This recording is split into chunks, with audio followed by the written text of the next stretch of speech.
જય હિન્દ, જય જવાન, જય કિસાન. મિત્રો, હરેશભાઈ સાવલિયા, આમ આદમી પાર્ટી જુનાગઢ જિલ્લા પ્રમુખ. એક ખૂબ દુઃખદ ઘટના આજે જુનાગઢ જિલ્લામાં બની છે. જુનાગઢ જિલ્લાના માળિયા તાલુકાના પાણીધરા ગામે આજે એક લઠ્ઠાકાંડનો બનાવ બન્યો છે. આ લઠ્ઠાકાંડની અંદર 3 લોકોના મૃત્યુ થયા છે અને ઘણા બધા લોકો સારવાર હેઠળ છે. જેમના મૃત્યુ થયા છે એનો પરિવાર નિરાધાર બની ચૂક્યો છે. આ બધા નાના માણસો હતા, મજૂર લોકો હતા.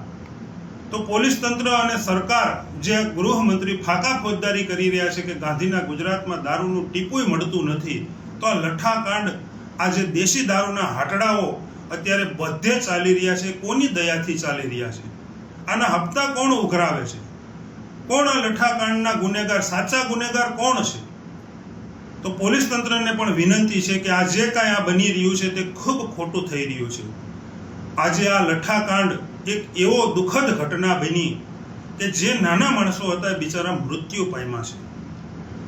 તો તમામ ગુજરાતની પોલીસ, આ ગુજરાતનું ગૃહમંત્રી અને ગુજરાતનું ગૃહ ખાતું ટીવીમાં અને સોશિયલ મીડિયામાં ફાકા ફોજદારી કરી રહ્યો છે, એ તદ્દન ખોટી વાત અહીંયા સાબિત થાય છે. અહીંયા જુનાગઢ જિલ્લામાં હરેક જગ્યા ઉપર દારૂના હાટડાઓ ચાલે છે.